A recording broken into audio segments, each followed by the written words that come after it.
안녕하십니까. 터놓고 말합시다의 아나운서 황민호입니다. 어려운 이웃을 위해 사용해주세요. 정읍에 사는 한 기초수급자 어르신이 평생 모은 돈을 기부한 봉투에 쓰인 글귀입니다. 또 군산에서는 1,000원짜리 지폐 100장을 고이 모아서 이웃사랑을 전한 기초수급자 어르신도 계시죠. 이들의 선한 뜻이 지역의 온기를 불어넣어주고 있습니다. 하지만 올해는 경기 침체가 길어지면서 유무형의 기부가 줄어들고 있고요. 자원봉사활동 단체도 줄어드는 등 전체적인 돈의 나눔 문화가 예전 같지 않다는 우려의 목소리가 높습니다. 오늘 터놓고 말합시다는 연말 나눔 온도 높이기란 주제로 함께하겠습니다. 여전히 도움의 손길을 필요로 하는 취약계층이 많은 우리 지역에서 기부와 나눔 문화 확산을 위해서 필요한 건 무엇인지 토론해 보도록 하겠습니다. 유튜브에서 터놓고 말합시다를 검색하시면 실시간 보기, 다시 보기 가능합니다. 많은 의견도 올려주시길 바라겠습니다.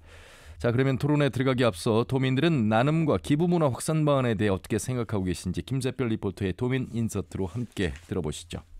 기부 문화가 좀 많이 얼어붙은 것 같은데 동참해주고 어려운 이웃들 많이 도와줬으면 좋겠어요. 전북은 경제적으로 열악해서 도움이 필요한 분들도 많고 지금도 연탄으로 겨울 나는 분들도 많잖아요. 코로나 이후로 다 어렵지만 주변에 관심을 주는 것부터 시작해야 할 것 같고요. 꼭 기부금이 아니라도 안 쓰는 물건들도 기부할 수 있으니까 다양한 방법으로 많이 참여하면 좋을 것 같아요. 기부 단체들이 어디에 어떻게 쓰였는지 이런 부분에 대해서 기부한 사람들에게 안내를 해주거나 소개가 되는 곳이 있었으면 좋겠고, 투명성을 높인다면 그래도 어려운 사람들을 위해 조금 더 저도 기부를 생각하지 않을까 싶습니다. 기부가 활성화가 되려면 노출을 많이 시켜야 되지 않을까? 그러니까 어두운 부분보다는 좀 밝은 부분 쪽으로 사람들에게 노출이 많이 되어서 기부가 어렵지 않고 좀 쉽게 다가갈 수 있는, 그렇게 사람들에게 인식돼야 된다고 생각을 하는 것 같습니다. 연말이고 날씨도 추운데 그래서 나보다 어려운 분들을 위해서 조금이나마 도움이 되고 싶은 마음도 있고, 특히 전북은 개인 기부가 많다고 들었는데 요즘 여러모로 힘든 일이 많지만 그럼에도 나눔과 기부 문화만큼은 다른 지역보다 높았으면 하고, 그게 바로 1년을 잘 마무리 지을 수 있는 방법이지 않을까 싶습니다. 네, 도민들이 생각하는 나눔과 기부 문화 확산 방안에 대한 목소리를 들으셨습니다. 오늘 세 분 모시고 말씀 나눠보도록 하겠습니다. 먼저 전북사회서비스원 서영일 원장님 어서 오십시오. 네, 반갑습니다. 초록우산 어린이재단의 전북본부 구미 본부장님 어서 오세요. 네, 안녕하세요. 예, 전북사회복지공동모금의 유병설 사무처장님 어서 오세요. 네, 안녕하십니까. 잠시 후에 전주 연탄은행 윤국춘 대표를 전화 연결해서 에너지 취약계층 현안에 대해서도 목소리도 들어보도록 하겠습니다. 우선 연말 참 언론의 입장에서, 진행자 입장에서, 제작자 입장에서 참 이 연말에만 이런 방송을 이렇게 하는 것에 대해서 좀 죄송하다는 말씀을 드리면서 1년 365일 어려운 환경에 처한 분들이 많이 계시는데 그래도 추운 계절이기 때문에 더 집중할 수밖에 없는 현실도 있는 것 같습니다. 우선 저희가 어떤 토론에 본격적으로 들어가기 전에요. 나눔에 대한 생각들을 좀 공유, 이 세 분은 또 현장에서 누구보다 그런 부분들을 실천하고 계신 분들이기 때문에 말씀을 좀 들어봐야 될 것 같습니다. 구미 초록우산의 본부장님. 네. 네, 저는 또 현장에서 후원자님들 만나 뵙고 또 저희가 도움을 주는 이제 아이들도 만나 뵙고 그 나눔의 모습들을 지켜보면 어떻게 보면 감사함이거든요. 서로 연결됨에 대한 감사함인 것 같고 예. 그런 연결의 기회들을 마련해 주셔가지고 저희가 조금 더 따뜻하게 살아갈 수 있지 않나 그런 생각들이 들면서 이 추운 겨울에 그 나눔의 그 감사가 같이 조금 느껴졌으면 좋겠다는 생각을 예. 하게 되었습니다. 나눠주시는 분들, 기부하시는 분들도 감사합니다만 그 중간 조직에서 현장으로 또 전달하시는, 또 희망을 주시는 우리 관계자분들도 감사의 말씀을 드리겠습니다. 유병설 전북사회복지공동모금의 사무처장님께서는 또 한 말씀 해주시죠. 뭐 이번에 저희가 슬로건이 기부로 나를 가치 있게, 기부로 전북을 가치 있게입니다. 예. 예. 그 슬로건의 말처럼 기부는 나를 좀 더 기존의 나보다도 좀 더 가치 있게 업그레이드 시켜주고요.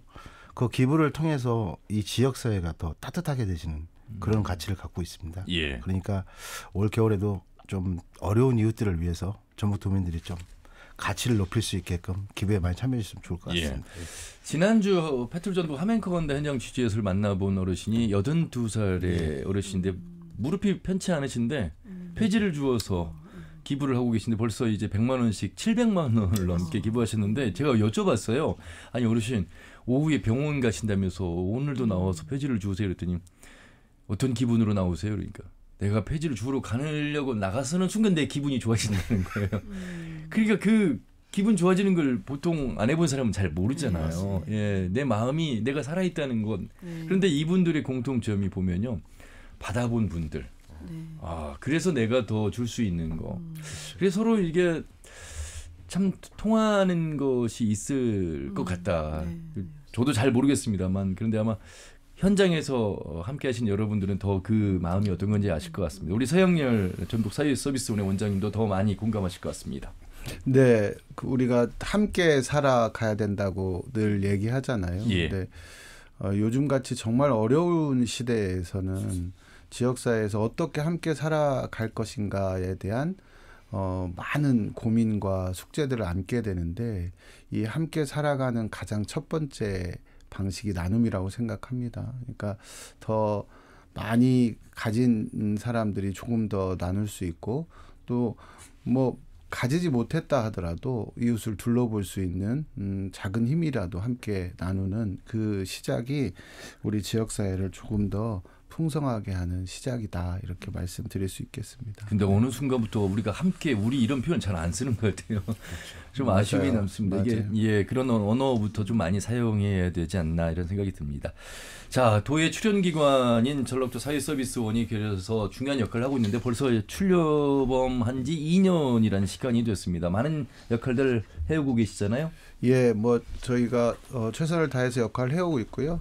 저희의 주요 직무가 이제 사회서비스 분야의 품질 향상 그리고 사회서비스 분야에서 일하는 분들을 위한 다양한 지원 사업과 사회서비스 현장 ESG 경영과 그다음에 민간 지원 협력 강화, 그다음에 종사자들을 위한 교육 연수 시스템 강화 등을 통해서 지역의 이제 사회서비스 기관이 조금 더 나아지는 역할을 지금 해왔고요. 예. 특별히 저희가 매년 한 100여 개 기관을 위해서 품질 향상, 컨설팅 등을 지원해서 도민들이 사회서비스 기관을 조금 더 잘 만날 수 있도록 하는 일들을 진행해왔고요. 특별히 현장에서 일하다 보면 소규모 시설에서 일하는 분들은 교육이나 연수도 제대로 받지 못하는 경우가 많거든요. 이런 분들을 위해서 매년 한 1,500여 명 일하는 분들을 위한 교육과 연수 사업을 시행한 게 굉장히 저희들로서는 큰 의미라고 생각하고요. 특별히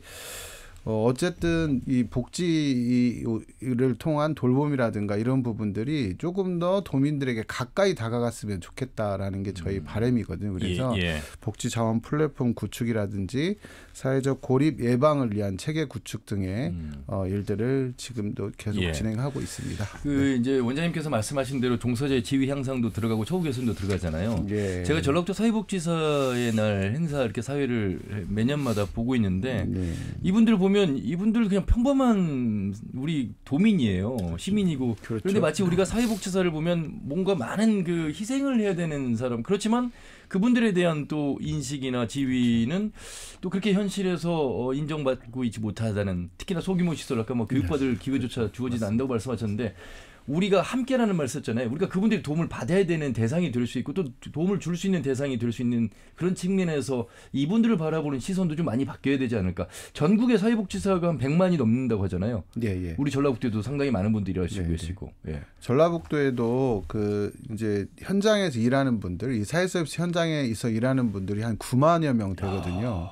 근데 이제 그 중에 저희가 보면 요양보호사 선생님들이 한 2만 5천 명 되시고요. 제일 많으시군요. 그러니까 정말로 그 우리 일상에 삶을 책임져 주는 분들이 굉장히 이 현장에서 많이 일하고 있고요. 저희가 올해 하면서 노숙인 시설이 도내에 5개가 있는데 노숙인 시설 직원들은 1박 2일 워크숍을 한 번도 해본 적이 없대요. 지난 10년 동안.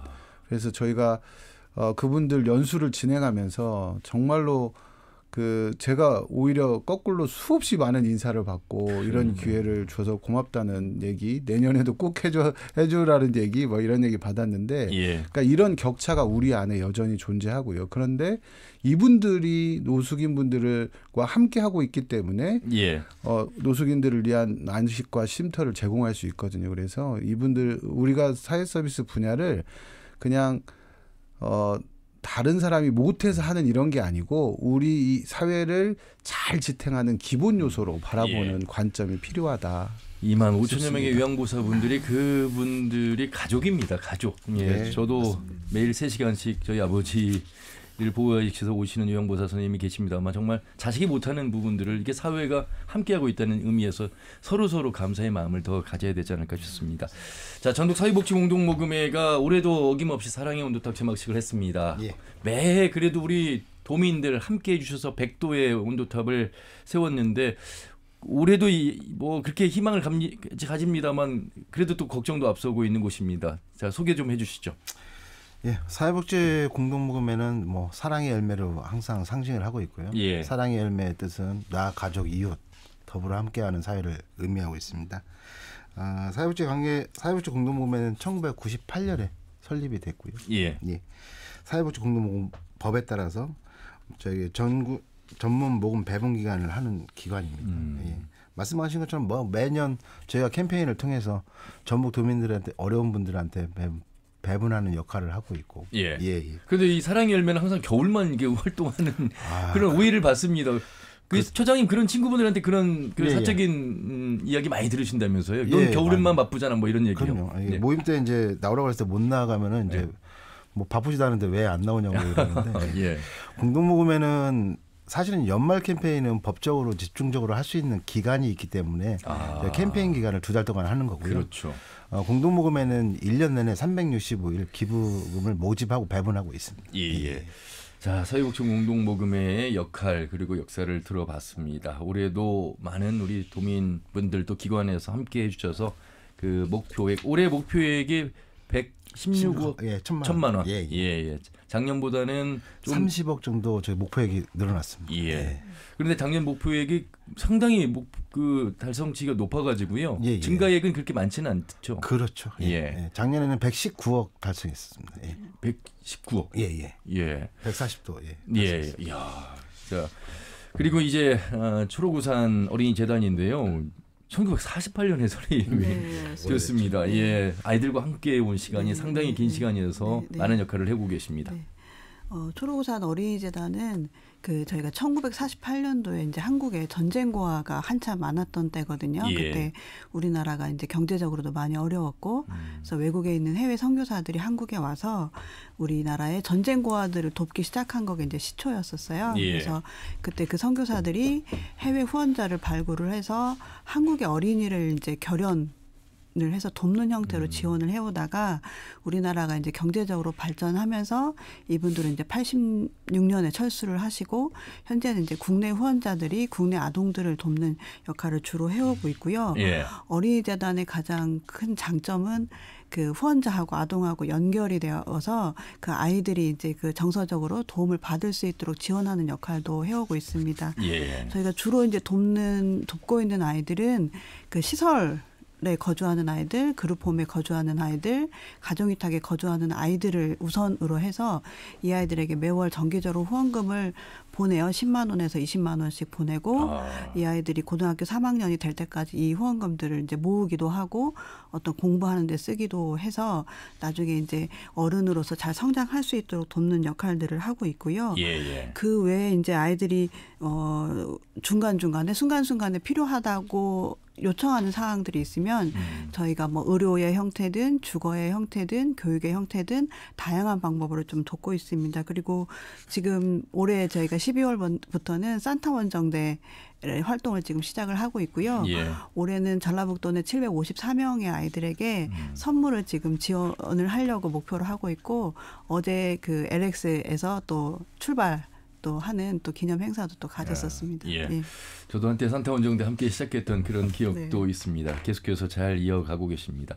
자, 그래도 정말 우리 전라도가 여러 가지 면에서 어려운 정치적 또 경제적 상황이긴 합니다만 이렇게 어려운데도 불구하고 우리 지역에서 훈훈한 소식이 제일 많다. 저는 이렇게 좀 자부할 수 있고요. 그런 내용 전해드릴 때 진행자로서 참 기쁘고 아주 자존감이 높아지는 그런 마음이 듭니다. 하나하나 좀 소개를 좀 해드려야 되겠어요. 기본적으로 우리가 다 잘 알고 있는 노성동 얼굴 없는 천사를 비롯해서요. 앞에 오프닝에서도 소개를 해드렸습니다. 자 하나하나 우리 유병수 처장님 그리고 뭐 우리 구미 본부장님 또 서영렬 원장님 아시는 대로 아마 중복되지는 않을 것 같습니다. 네, 유병수 처장님. 예, 일단은 뭐 올해 전북에서 전라북도에서 수해 피해를 입었었습니다. 그렇죠. 익산이나 이제 군산 그쪽에서 그쪽에서 많이 피해를 입었고요. 그때 이번에는 또 연세 드신 분들이 좀 좋은 일을 또 먼저 솔선수범해 주시는데요. 전주에 거주하시는 84세 할머님께서 익명인데요. 예전에 당신께서 수해를 입었기 때문에 그 수해의 고통을 알기 때문에 내가 기부를 해야겠다. 근데 이분이 또 기초연금 받으시고요. 폐품 수거하시고 이런 걸 이렇게 모아서 50만 원을 기탁한 사례가 있었고요. 액수를 떠나서 이분의 마음이 참 감동입니다. 그리고 뭐 저 최근에는 아까 말씀하신 것처럼 군산 나운일동에서 기초생활수급자 할머니께서 1,000원짜리 100장을 누런 100장을 갖다가 쫙 모으셔갖고 나보다 더 어려운 사람한테 써달라 이런 부분을 좀 기탁을 해주시고요. 이분도 마찬가지로 기초생활 수급자임에도 그러니까 당신께서 어려우실 때 기초생활 수급자가 돼서 더 도움을 많이 받을 수 있었다. 이런 부분이 있었습니다. 그래서 나도 그 어려움을 알기 때문에 이렇게 내가 기탁을 하는 거다라고 해서 좋은 데 써달라고 또 기탁을 해주셨고요. 뭐 정읍 같은 데서는 90대 기초생활 수급자 할머니께서 이거는 거의 뭐 평생을 모으신 건데요. 4천만 원을 기탁을 하셨고 90대 4천만 원을 이제 내가 이제 나이가 들어서 돈 쓸 데도 없기 때문에 나보다 더 어려운 사람한테 좀 기탁을 했으면 좋겠다. 이분도 수급자십니다. 아유 반성을 해봅니다. 서영렬 원장님도 좀 훈훈한 소식들 좀 전해주시죠. 저희가 그 징검다리라는 사적 모임이 있는데요. 건축사 분하고 어린이집 원장님 해서 한 5명 정도 모이는 모임인데 매년 김장을 1,500만 원을 개인 돈을 기부해서 해주세요. 그래서 그 독거 어르신들에게 매년 김장을 하는데 올해도 여전히 하셨고요. 그러니까 한 5분이 모여서 매년 하시기 때문에 벌써 15년째 쭉 이어오는 그런 사례도 있고요. 그리고 저희가 기억나는 것 중에 이 소상공인들이 모여서 하는 모임이 우리 도내 모임 중에 백인회라는 모임이 있거든요. 그러니까 소상공인들 100명이 하는 모임이에요. 근데 이분들이 매달 뭐 일정 금액을 기부를 하셔가지고 노인복지관이나 이런 데 오셔가지고 무료급식이라 이런 거를 정기적으로 계속 매달 하시면서 활동하시는 뉴스에 나가지는 않습니다만 조용히 이렇게 기부를 하신 분들도 많다는 말씀이시잖아요. 그리고 그 노인 일자리 사업에 참여하신 어르신 중에 한 분인데 이분은 노인 일자리 사업에 참여해서 그렇게 행복하게 참여하세요. 그런데 그 한 달에 보통 뭐 한 30만 원 받으시는데 그 중에 그 10%는 그 11조 내시고 10%는 자기 용돈 쓴다고 하시고 나머지는 기부하시는 사례들도 많고요. 그래서 우리 살아가는 곳곳에 지역사회에 이렇게 소중한 기부자들이 굉장히 많이 있습니다. 저는 또 기억에 남는 그 기부의 사연 중에 하나가 용돈 모아서 기부한 전주의 초등학생 남매도 있었어요. 구미 본부장님. 그 두 남매가 그 만성초등학교에 재학 중인데 그 명절하고 심부름 용돈이라고 받았던 그런 것들을 모아서 기부했던 사례도 있었고요. 또 최근에는 학교의 한 반 아이들이 그 이렇게 저금통에다가 모아서 저희 또 재단에 기부했던 너무 아름다운 돈도 있었고요. 또 말씀을 듣다 보니까 또 저도 자랑하고 싶은 분이 떠올랐는데 그 몰래 기부하기를 좋아하시는 후원자님이 계세요. 그분은 이렇게 명절 때마다 봉투에 이렇게 돈을 이렇게 넣어가지고 오시면서 우리 그 집사람이 알면 안 된다고. 그 몰래는 익명이 아니라 집사람 몰래.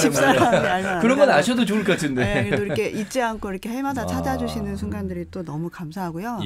또 이렇게 후원금으로 기부하기도 하시지만 또 본인의 그 지인들을 후원자에 동참시키겠다고 또 이렇게 선언하신 분도 계세요. 그래서 익산에 계신 한 후원자님은 그 지인분들 120명을 또 어린이재단 후원자로 또 발굴하셔가지고 도움을 주신 사례도 있었습니다.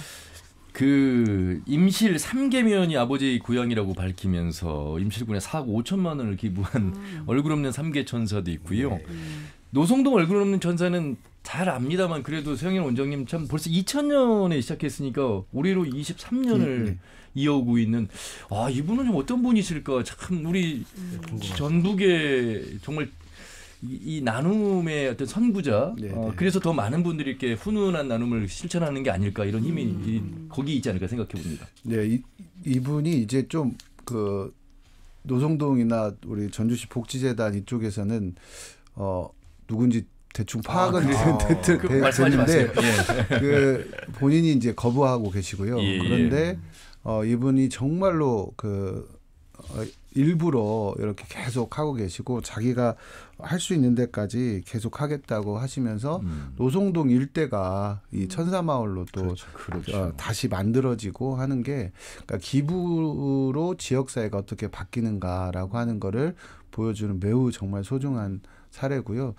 그거를 기반으로 해서 전주시 복지재단에서 매년 희망천사라고 해서 1년에 100만 원씩 내는 희망천사 운동도 노송동을 근거로 해서 같이 전개하는 매우 소중한 씨앗이라고 보면 될 것 같습니다. 이 외에도 정말 보이지 않게 조용히 익명으로 또 꼭 현금이 아니더라도 행동으로 실천하시는 기부 천사분들이 많이 계시다는 말씀을 드립니다.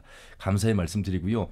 그럼에도 불구하고 유병술 사무처장님 지금 여러 가지 이제 예산 삭감 속에서 또 경기 침체 계속되면서 코로나로 그렇지 않아도 힘들었는데 조금 기지개를 펴야 될 시기인데 그렇지 못한 상황 속에서 걱정의 목소리, 기부액이 줄어들고 또 자원봉사단체도 크게 감소하고 이런 우려가 현실로 나타나는 모습 속에서 어떻게 우리가 좀 더 준비를 해야 될까 이런 걱정 많이 하실 것 같습니다. 말씀하신 것처럼 현재 뭐 코로나로 인해서 폐업한 자영업자가 굉장히 많습니다. 뭐 저희가 공동모금에서 착하게 4,800호를 달성했지만 실제적으로 해지하시는 분들도 많고 기부를 연속으로 못 하시는 분들도 많으세요. 그거는 이제 당신께서 기부를 중단하는 게 아니라 경제 여건이 너무 어렵기 때문에 어쩔 수 없이 중단하시는 경우가 되게 많고요.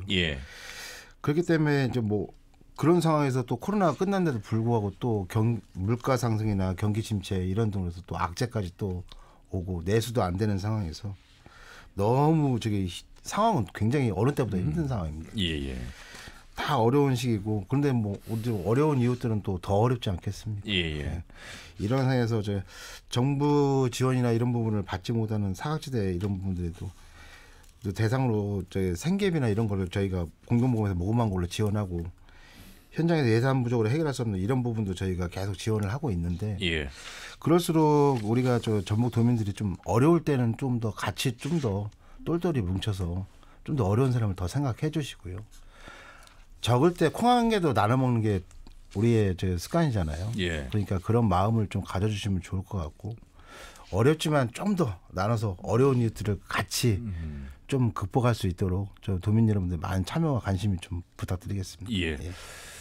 구미부 무장님, 뭐 이제 많은 분들이 그 소액입니다만 매달 이렇게 기부를 하는 분들이 많이 계실 거예요. 저도 이제 뭐 조금은 참여하고 있습니다만 그런데 심적으로 많이 이렇게 흔들릴 때가 생기잖아요. 특히나 이렇게 정기 기부자들이 중단하는 사례를 보면 정말 많이 힘드신가 보다. 저분들이 마음이 없어져서가 아니라 정말 힘드신가 보다. 걱정 더 되시죠. 오랜 시간 또 재단 통해서 후원하시는 분들이 간혹 이제 최근에 많이 좀 증가하고 있다는 걸 많이 느끼고 있고요. 특히 코로나 이후에 그 후원 중단율이 또 높아지기도 해서 조금 안타까운 점들이 있고 사실은 저희는 이제 그 한 분 한 분이 보내주시는 후원금이 굉장히 소중하거든요. 그래서 그 후원금이 중단될 때마다 아이들에게 또 가야 할 후원금들이 또 작아지지는 않을까 그런 거에 대한 염려들은 좀 있습니다. 그 어떻게 좀 그래도 독려하시고 함께 좀 가시자고 힘을 내부적으로는 어떻게 내시는 거예요? 사실 이제 기부금만 전달하는 게 아니라 여러 가지 활동들도 또 많이 하시잖아요. 참여하고 싶은 분들을 위해서 좀 말씀해 주시면. 어린이재단에서는 직접 참여하실 수 있는 부분들은 이제 후원회 활동들을 또 많이 권유하고 있습니다. 저희 이제 후원회에 들어오셔서 저희 재단 사업을 또 어떻게 하고 있는지도 보시고 또 아이들이 성장을 또 어떻게 하고 있는지도 함께 또 보실 수가 있으시고요. 그 외에 이제 뭐 최근에 하고 있는 산타 원정대 통해서도 그 참여하실 수도 있으시고요.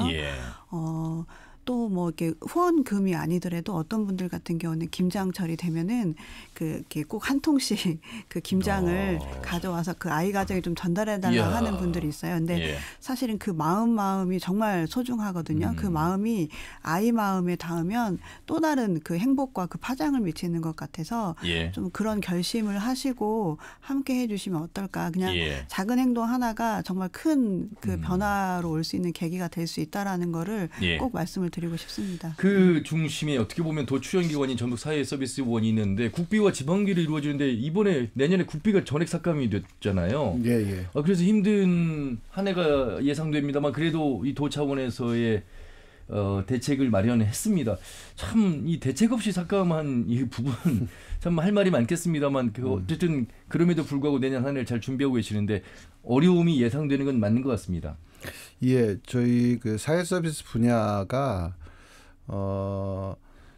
격차가 굉장히 심하다고 말씀드렸는데요. 그 조금 더 그러니까 그 뭐 수준도 높고 잘 운영되는 기관과 한두 명이 운영해야 되는 기관이 있고 그러다 보니 이 격차가 굉장히 임금 격차, 그 서비스 질에 대한 격차 이런 여러 형태가 나타나거든요. 근데 이 우리 서비스원이 해야 될 일 중에 이 격차를 줄이는 겁니다. 그래서 그 품질을 높여서 도민들이 좋은 서비스를 이용하도록 만드는 건데 그것과 관련된 일을 해야 되는 것을 일방으로 삭감한 건 너무너무 안타까운 일이고요. 지금 이제 저희가 2년 지나서 그거를 삭감하는 것보다 오히려 국가가 국가 사무를 하니까 더 많은 예산을 투입해서 이 격차를 더 많이 줄이고 더 품질을 높여라라고 해야 되는 중요한 시기인데 이제 그런 부분을 조금 더 못하게 된 아쉬움이 있고요. 그래서 다른 지역 같은 경우는 사실은 출범한 지가 조금 되다 보니까 지방비로 많이 투입해가지고 이 다양한 그 교육 연수 그다음에 품질 지원 등을 하고 있거든요. 근데 이제 저희가 그런 본격적인 시작을 해야 되는데 그런 부분을 조금 더디게 가야 되는 아쉬움이 너무 큽니다. 알겠습니다. 지금 현장을 저희가 전화 연결을 하게 될 텐데요. 오늘 연말 나눔 온도 높이기란 주제로 초록우산 어린이재단 전북본부의 구미본부장, 전북사회복지공동모금의 유병설 사무처장, 전북사회서비스원 서영렬 원장과 함께하고 있습니다.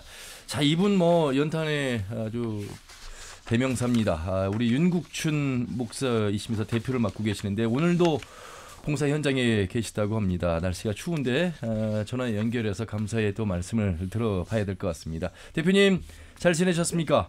네, 안녕하세요. 전주 연탄의 대표 윤국춘이라고 합니다. 예. 아유 제가 올해 또 나가서 이렇게 저도 연탄 배달하고 목소리도 들어야 되는데 오늘 스튜디오에서 전화 연결해서 죄송하다는 말씀드리겠습니다. 별 말씀을요. 늘 항상 어려운 이웃들과 함께 하고자 하는 그 방송에 대해서 깊이 감사를 드리고요. 저는 지금 익산에서 봉사활동을 좀 진행하고 있습니다. 연탄 나눔 봉사 벌써 16년이라는 시간이 흘렀고 함께 해왔습니다. 저는 16년이라는 세월을 잊고 지금까지 왔는데요. 다른 사람들이 16년째라고 해서 지금 진행되어 오고 있는데 비록 세월은 16년이지만 늘 항상 처음처럼 에너지 빈곤층 세대들이 따뜻한 온기를 받았으면 좋겠다는 마음으로 오늘도 지금 익산에서 봉사활동을 하고 있습니다. 연탄과 등유로 겨울을 보내고 있는 에너지 취약계층이 많습니다. 연탄은행이 이제 뭐 겨울에만 활동하는 것은 아닙니다. 상당히 1년 동안 내내 여러 나눔 밥상이라든지 많은 활동들을 하고 있어서요. 그 한 해 활동상을 좀 정리해 주신다면요. 전주 연탄은행은 9월에서 그 다음에 3월까지 약 6개월 동안 에너지 취약계층인 연탄 세대와 등유 세대들에게 따뜻함을 전달하는 그런 봉사활동을 진행하고 있고요. 그 다음에 4월에서 9월까지 화목한 밥상이라고 하는 무료 배식을 통해서 지역 공동체를 좀 따뜻하게 하고 어르신들에게 훈훈한 밥상을 좀 전달하면서 비행기를 한 번도 타지 못하신 경제적 여건이 여의치 않으시는 분들을 위해서 제주도 여행 2박 3일을 좀 추진하고 있고요. 한글을 모르시는 분들에게 한글 교실을 지금 운영하면서 지역 공동체를 따뜻하게 하고 또 건강한 그런 지역 공동체를 만들고 있습니다. 요즘 뭐 물가가 다 올라서요. 연탄값, 등유값 다 올랐죠? 네, 그나마 전주 공장이 전주에 있기 때문에 타 지역보다는 연탄 가격이 그렇게 많이 오르지는 않았습니다. 예. 연탄 타 지역은 뭐 1,100원까지 가는데 전주 같은 경우는 또 우리 전라북도의 지자체들은 뭐 많게는 950원, 또 850원 예. 이런 격차를 두고 지금 연탄을 공급하고 있는 상황입니다. 예, 과거에 뭐 600원에 나눔 열기 뭐 이렇게 또 표현도 했습니다만 이제 1,000원이 넘었습니다. 전라북도에 제가 과거부터 한 10,000세대 정도 되는 걸로 알고 있는데 지금 많이 그래도 연탄을 사용하시는 세대가 많이 줄어든 것 같습니다. 예, 5년 전에는 10,000가구가 넘었었는데요. 예. 지금은 이제 5,500여 가구가 연탄으로 온기를 유지하면서 겨울을 보내고 있는데, 예. 뭐 줄어든 이유는 여러 가지가 있겠지만 첫째 중요한 요소는 경제적으로 여건이 좋아져서 어떤 주거 환경이 바뀐 게 아니라요. 그분들이 연세가 드셔서 더 이상 연탄을 따지 못하는 상황이고 그렇군요. 돌아가신 분들이 있기 때문에 줄어들었거든요. 예. 그리고 남은 세대들도 역시 경제적 여건이 좋아지는 상황이 아니라 이제 연세 드시는 그런 상황인데 남은 여생 동안은 에너지가 좀 부족해서 덜덜 떠는 그런 모습이 아니라 온기가 가득한 가정에서 생활했으면 하는 바람으로 저희 전주 연탄은행에서는 적어도 5,500여 가구에게 300장을 좀 전달하면 좋은데 그런 여건이 안 되기 때문에 약 2,500여 가구를 선정해서 300장씩 드리려고 하는 목표로 이번 해 80만 장 모금 운동을 지금 진행하고 있습니다. 예. 하루에 평균 한 6장 정도를 떼야만 되는 것이죠? 네, 193탄으로 얘기하면 3장에서 6장 정도 되어지고요. 예. 그리고 겨울 날려면 보통 한 1,000장 정도는 있어야 겨울을 보내는 그런 상황인데 경제적 여건상 그렇게 현장을 보유하면서 생활을 못하고 있습니다. 연탄을 떼보신 분은 아시겠습니다만 참 그 맘 놓고 바람구멍 한번 이렇게 열어두지 못했던 그런 기억들 갖고 계실 겁니다. 자, 이제 중요한 것은 이런 에너지 취약계층에게 돌아갈 연탄이 좀 많으면 좋은데 후원이 줄어들고 봉사자도 줄어들고 있어서 여러모로 어려움을 겪고 있는 현실이 가속화되고 있다고 들었습니다. 예, 어려운 현실에 대한 부분을 이야기를 하기 전에 제가 방송을 통해서 에너지 취약계층을 위해서 후원해 주시고 봉사해 주신 분들에게 이 자리를 비롯해서 감사를 인사를 드리고요. 한 장에 850원. 그리고 또 우리들의 온기가 36.5도지 않습니까? 연탄 무게가 또 3.65입니다. 온기를 유지하기 위해서 연탄 한 장이 필요한데요. 그 한 장의 그 연탄은 연탄 세대들에게는 진주와 같습니다. 보석과 같습니다. 이런 보석들을 마음으로 좀 표현해 주시고 또 우리에게 연탄은행을 통해서 그 온기를 전하고자 하는 마음이 우리 전라북도의 회복이 되었으면 좋겠다는 생각이 듭니다. 예, 함께해 주신 분 감사 인사를 또 빼놓지 않고 하셨습니다. 어떻게 좀 후원하면 되겠습니까? 그 방법도 좀 알려주세요. 이 방송을 통해서. 예. 저희 전주 연탄은행의 전화번호가 226국에 902인데요. 이 번호로 따뜻한 온기를 전하고자 하시는 분들의 시청자가 있으면 저희들에게 연락 주시면 저희가 친절하게 또 안내해드리면서 지역 공동체가 훈훈하고 따뜻한 정이 넘치는 그런 사회를 만들어 가도록 노력하겠습니다. 226국에 9022번 902. 사실 이 번호를 통해서 후원할 수도 있고요. 저는 후원도 좋습니다만 저희 뭐 자녀와 함께 가서 나눔 연탄 봉사활동을 하고 싶습니다. 이런 분들도 계시잖아요. 예, 그런 분들 대환영입니다. 가족들끼리 오셔서 봉사할 때에 자녀들에게 산교육이 되고요. 또 부모님들에게는 훈훈한 보람을 느끼어서 좋은 아마 배경이 되리라 생각합니다. 어떻게 후원과 봉사가 많이 줄어들었다는 소식이 맞습니까? 전주는 그나마 타 지역보다는 많은 분들의 따뜻함이 있기 때문에 후원금이 줄어들었지 봉사자들의 발걸음은 아직은 좋은 편입니다. 올해 그러니까 내년 3월까지 그러니까 이 한기라는 게 뭐 우리가 이제 한겨울만 한기가 있는 게 아니잖아요. 그래서 3월까지를 지금 예상하시는 거죠? 연탄에 필요로 한 시기를. 네, 그렇죠. 근데 실질적으로 제가 경험상 예. 여름에도 연탄을 떼시는 연탄이 있어야만 하는 가정도 있고요. 예. 뭐 또 이렇게 전주뿐만 아니라 다른 지역 지자체는 4월, 5월, 6월까지도 연탄을 떼야만 하는 환경에 놓여 있는 사람들이 많습니다. 예. 자, 정부가 에너지 빈곤 가구에게 지원하는 에너지 바우처, 연탄 쿠폰 이런 난방비 지원 사업들이 있는데 아직 잘 제대로 모르시는 분들 많이 계실 것 같아서요.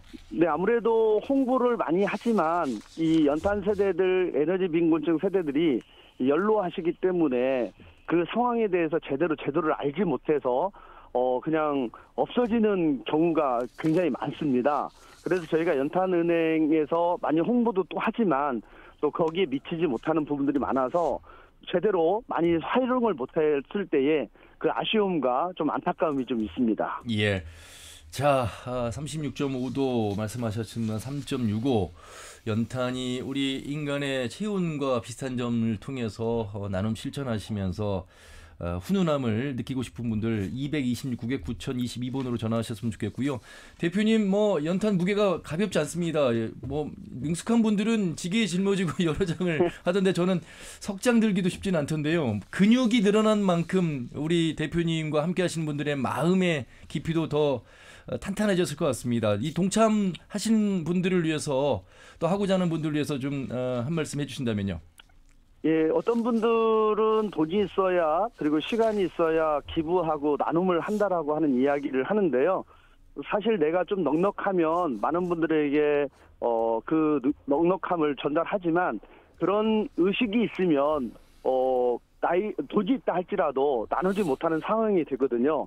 그래서 지금 내가 서 있는 위치에서 한 발자국 가서 이타적인 마음으로 이웃을 바라본다라면 우리가 비록 넉넉하지는 않지만 있는 것 자체를 가지고 함께 살아갈 수 있는 사회가 될 수 있으라 생각합니다. 나는 안 된다라고 하는 생각보다는 나도 할 수 있다라고 하는 생각을 가지고 이웃과 함께 손을 잡으면서 나간다라면 올 추운 겨울도 에너지 빈곤층 세대들에게도 사랑이 전달되어서 따뜻한 그런 겨울이 되리라 생각합니다. 예, 말씀 더 듣고 싶습니다만 또 우리 대표님 현장에서 지금 연탄 배달하고 계셔서 여기까지 저희가 말씀드리도록 하겠습니다. 감사합니다. 예, 고맙습니다. 예, 고맙습니다. 전주연탄은행의 윤국춘 대표였습니다. 성인 원장님도 연탄 배달 해보셨고 우리 또 저기 사회복지공동모금의 유병설 사무처님 오늘 오전에도 배달하고 오셨다는데 사실 이 배달 해보는 현장에 가보면요. 사람이 적게 나올 때는 힘들어요. 그러니까 이 힘이라는 게 같이 이렇게 사람이 많으면 으쌰으쌰의 어떤 힘이 나는데 사람이 적게 나오면 이게 참 날려야 될 양이 더 많아 보이고 맞습니다. 바로 그런 게 이제 나눔이 함께가 아닐까 싶습니다. 오늘 어떻게 해보시니까 어떠셨어요? 예, 오늘은 아니고 이제 어제요. 예. 저희 아너소사이어티 회원들하고 600장을 이제 두 가구를 해서 했는데요. 인원이 많지는 않았습니다. 그나마 이제 연탄은행에서 나오신 자원봉사자분들하고 같이 하는데요. 이게 상당하던데요. 무게가 지금 안 쓰던 근육이라 더 힘들어요. 오랜만에 지게를 주고 8장을 옮겼는데 오늘 어깨가 굉장히 아픕니다. 그 아나소사이어티 말씀하셨으니까 자연스럽게 그 이야기도 안 할 수 없습니다. 사실 고액 기부 이분들이 더 대단하고 어떤 이런 의미는 아닙니다만 그래도 5년 안에 1억이라는 고액을 기부하신 분들의 어떤 이름을 이제 아나소사이어티 이렇게 부르고 있잖아요. 그런 분들이 좀 많아지는 것, 더 빨리 속도가 좀 나는 것도 좀 바람 속의 하나가 아닐까 싶습니다. 예, 안 그래도 저희가 최근에 아나소사이어티 회원의 날을 좀 개최를 했고요. 그때 아나소사이어티가 2012년에 처음으로 저희가 1호를 탄생시켰습니다. 딱 11년 만에 100호를 딱 달성을 했습니다. 다른 지역은 더 많으시죠, 숫자가? 많죠. 그렇지만 전북 현황을 봤을 때 경제 여건 이런 걸 봤을 때 100호라는 건 상당한 숫자입니다. 적은 숫자가 아니고요. 그러다 보니까 전북이 100호가 다른 지역보다 적은 것도 아니고요. 그런데 뭐 그날 행사에서 너무 감사하게도 5분 정도가 가입을 하셨는데 그중에 이제 100호가 이제 우리가 너무 잘 아는 이제 전북은행장 님 백종일 은행원장님 은행장님이 100호를 가입하셔서 저희가 딱 11년 만에 100명을 넘길 수 있었습니다. 1년에 10명씩 이렇게 늘어나고 지금 이제 101호까지 101호까지 지금 추진 중에 나왔다고 있습니다. 합니다. 자, 고액에 대한 생각이 있으신 분들도 함께 해주시면 좋겠고요. 서영렬 원장님, 연탄 얘기하면서 에너지 바우처 이야기를 잠깐 해드렸는데 이 에너지 바우처 지원금이 약 2배 인상했다고 전라북도가 최근에 발표를 했습니다. 상당히 기대 효과가 큰 부분이 아닐까 싶습니다. 예, 매우 중요한 사업이고요. 에너지 바우처는 뭐 세대당 평균 30만 4천 원이 지원되는데 2020년에는 11만 6천 원이었으니까요. 거의 3배 수준으로 오르는 거고요. 전라북도와 한국에너지공단은 취약계층 에너지 사용료로 부담을 덜기 위해서 겨울 에너지 바우처 지원금을 일정 부분 2배가량 올리기로 했다고 지금 발표를 했고요. 이 부분은 사실 뭐 그 에너지 취약계층은 여러 형태로 나타나 있는데 이분들을 잘 찾아서 연계하는 게 저희들이 되게 중요하거든요. 근데 이분들에 대한 발굴이나 연계 또한 저희가 이제 매우 신경을 써야 될 것 같고요. 그 지원받은 가구나 이런 부분들은 12월 29일까지 행정복지센터나 복지로 홈페이지에 신청해야 되고요. 지원금은 내년 4월 30일까지 사용이 가능하다는 걸 꼭 신경 쓰셔서 신청해 주셨으면 좋겠고요. 익산시도 또 취약계층 에너지 부담 완화를 위해서 취약계층 난방비 3억 8,600만 원을 별도로 지원한다고 밝혔습니다. 그래서 익산시가 겨울철 한파에 대비해서 가스와 공공요금 가중 물가 상승으로 인한 난방비 증가에 어려움을 겪을 것으로 예상되는 취약계층에게 난방비를 이달부터 지원하는데 다만 에너지 바우처를 지원하는 대상에서는 제외된다는 거 아시면서 꼭 신청하셨으면 좋겠습니다. 저희가 이제 연탄은행의 윤국춘 대표 전화 연결하면서 중간에 내용들 좀 더 살펴봐야 될 내용을 건너뛰고 지금 질문을 드렸는데 우리가 그럼에도 불구하고 또 위기가구 속에서 더 노력해야 될 사각지대가 많습니다. 각 기관에서도 그런 부분들을 지금 꼼꼼히 살펴보고 있을 텐데 서영렬 원장님, 우리 지역 그 40대 아들 4살 두고 사망한 전주 빌라 거주자의 소식을 통해서 꼼꼼하게 행정에서도 여러 이제 준비 체계를 더 치밀하게 좀 하고 있는 모습이 나오고 있습니다. 특히나 3가구 중에 1가구가 1인 가구라고 하는 일 속에서의 위기 가구를 좀 더 살펴봐야 될 대목 어떻게 보시는지요? 네, 뭐 지난번에도 한번 우리가 이 문제에 대해서 특별히 우리 KBS에서 관심을 많이 가지고 있어서 감사하다는 말씀드리고요. 근데 다만 사회적 고립가구의 발굴과 예방은 아무리 강조해도 지나치지 않는 모두가 함께해야 될 일이라고 보고요. 특히나 행정만이 할 수 없고 행정과 민간이 함께 손을 잡고 조금 더 촘촘한 체계가 필요하고 정말 이 부분에서 적극 행정이 필요한 영역 중에 하나라고 보고요. 민간의 좋은 사람들을 많이 지역에서 다니면서 어려운 사람들을 끊임없이 발굴하고 연계할 수 있는 이런 지역의 좋은 분위기와 문화가 만들어져야 된다고 봐요. 왜냐하면 전라북도 1인 가구가 지금 30% 중반을 가고 있거든요. 그러면 한 10년 뒤면 거의 50% 육박하는 사람이 혼자 산다고 봐야 되는데 이랬을 경우에 우리 살아가는 전체에게 오는 외로움과 고독 이 부분은 뭐 특별한 대상을 위한 문제가 아니고 우리 모두의 문제이거든요. 그러니까 그 문제를 어떻게 볼 거냐. 그래서 서신동의 사례를 가지고 우리가 지역사회에서 어떻게 촘촘하게 좋은 역할을 하는 사람들을 많이 만들 거냐라고 하는 부분에 특별히 관심을 가져야 되고 그것이 기부와 나눔으로 또 함께 이어지는 과정이 돼야 된다 생각합니다. 뭐 혼밥이라고 하는 표현 줄임말인데 사실 뭐 청년들에게나 해당되는 말인데 얼마 전 KBS 뉴스를 통해서 보니까 이제 노인분들의 삼시세끼를 그냥 혼자서 계속 그 반찬도 늘 그냥 같은 반찬을 두고 어떤 때는 또 드시지도 않고 혼자 드시다 보니까 그래서 더욱더 이제 어려운 상황이 지속되는 그런 모습을 말씀드렸는데 이렇게 우리가 이제 살펴봐야 될 취약계층들의 사각지대 어떤 부분들이 있는지 특히 아동 관련해서는요. 아동 청년 영 케어로 가족들 보니까 이 아이들이 지금 뛰어놀고 공부해도 지금 부족한 상황인데 가족을 돌봐야 되는 그런 아이들도 있다. 그런 거잖아요.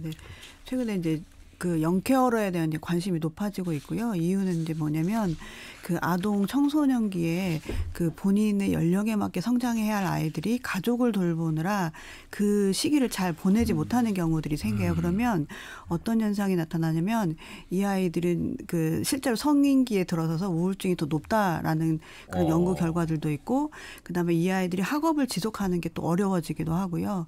또 아이 입장이다 보니까 자기의 도움을 제대로 요청하지 못하는 사례들이 있어요. 그래서 정말 성장하기가 어렵고, 근데 사실은 이러한 사례를 발굴하기가 많은 노력이 필요함에도 불구하고 여전히 미진한 부분들이 있고, 서울시 같은 경우에는 조례를 제정을 해서 전반적인 조사를 하고 사례 발굴을 해서 적극적인 제도나 어떤 지원책을 마련을 하기도 했고요. 예. 전라북도의 경우에는 이제 올해부터 시범적으로 전주와 남원, 익산, 김제에서 이 영케어러 세대 발굴을 목표로 해서 노력을 하고 있고, 실제로 저희 재단에서도 이 사례를 지금 발굴을 하고 있거든요. 정말 만났던 사례는 뭐냐면 엄마가 이렇게 정신장애가 있고 동생은 아프고, 그런데 중학생인 이 아이는 그 엄마의 어떤 요청이 있을 때마다 자기 그 일을 하지 못하고 다시 가정으로 와서 뭔가를 해야 하고, 그래서 이런 상황에서 아이들이 큰다고 하는 거는 정말 어려운 일이기 때문에 이러한 좀 어려움에 대한 관점을 우리가 조금 가지고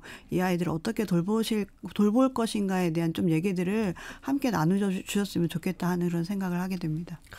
참, 아이고, 참 뭐 어떻게 얘기를 해야 될지 모를 정도로 안타깝습니다. 많은 도움의 손길이 필요할 것 같습니다. 자, 그래서 사회복지 공동모금회나 초록우산을 통해서 이제 이 도움을 받는 사람들에게 어떻게 전달되는지 궁금해하시는 분들 계시잖아요. 기부를 하면서도 온도탑은 뭐 100도를 넘겼습니다만 어떻게 잘 쓰일까 의심이 아니라 정말 궁금하고 잘 쓰이길 바라는 마음입니다. 예, 소개를 해주시죠. 예, 사회복지 공동모금회는 저희가 작년에 250억 7천만 원을 모금했고요. 예. 근데 실제 배분된 건 280억 가량을 배분했습니다. 그거는 이제 도민들한테 성금이 250억 거쳤지만 중앙에서 30억 정도를 더 받아서 저희가 추가로 배분하는 형태고요. 이 배분 방식이 가장 중요하실 텐데요. 배분은 사무처에서 독단적으로 하는 게 아무것도 없습니다.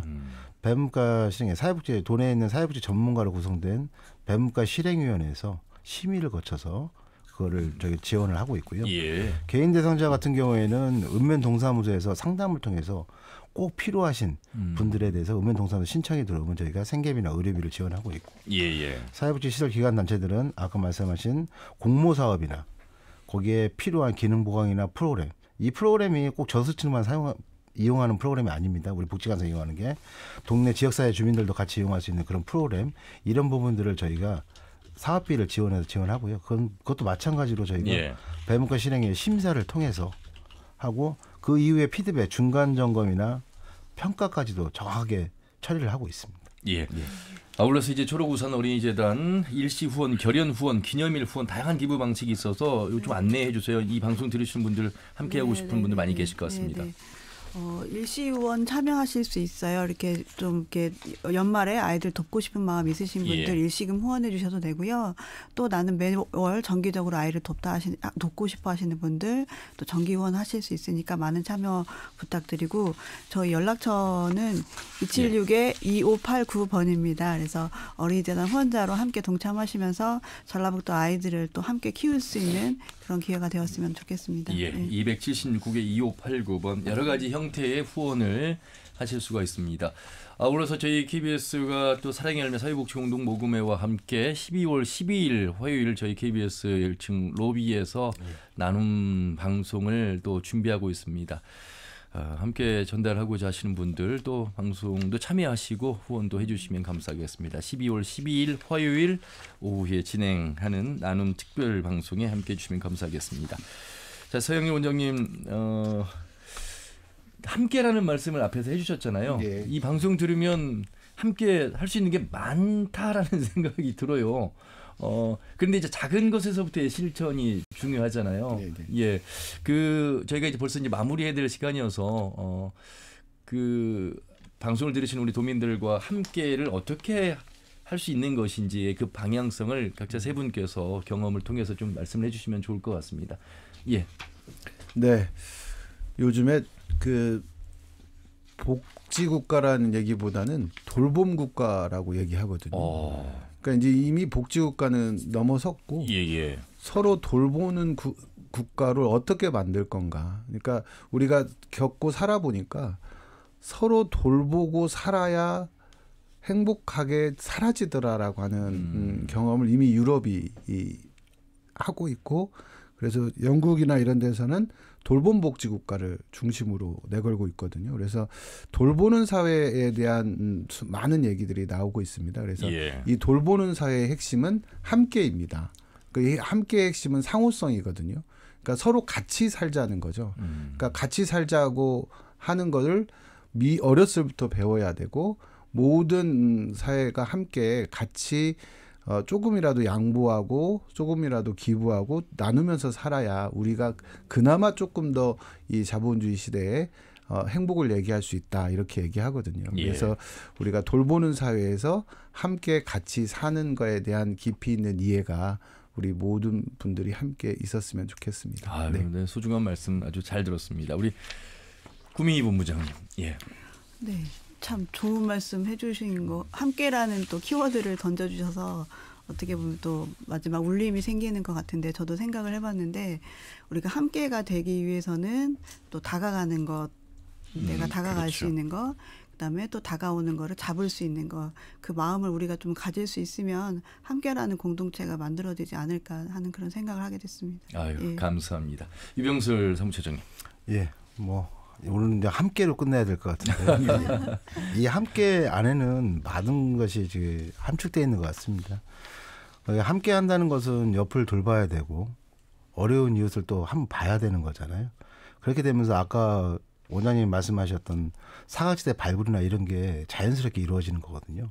그러니까 어렵게 생각하지 마시고 그동안 우리가 하던 게 사실은 함께 하는 거고, 그걸 조금만 더 넓게 생각하셔갖고 내 옆집에서 그 옆집까지도 한 번 더 인사를 나눌 수 있는, 그런 함께 할 수 있는, 그리고 서로 나눌 수 있는 그런 사회가 됐으면 좋을 것 같습니다. 이 내용은 제가 준비한 건 아닌데요. 세 분의 마무리 말씀을 듣다 보니까 얼마 전에 읽은 글귀 중에 인도의 기리의 인문학자 썬다싱이라는 사람에게서 이뤄진 일인데, 히말라야를 내려오면서 어느 노인이 쓰러져 있는데 노인을 이제 구하자고 같이 동행했던 젊은 이에게 얘기를 했더니 지금 내 몸도 녹초가 돼서 우리가 저 사람을 데려가다간 우리도 다 죽습니다. 그리고 그 젊은 친구가 먼저 내려갔더래요. 그런데 이 선다싱이라는 사람이 그 노인을 등에 걸쳐 매고 내려가는데 한참을 가다 보니까 누군가가 쓰러져 죽어 있는데 그 먼저 간 그 사람이었대요. 그런데 이분은 이제 추위를 견딜 수 있었던 건 살고자 하는 의지가 또 이분의 체온으로 인해서, 그래서 어느 날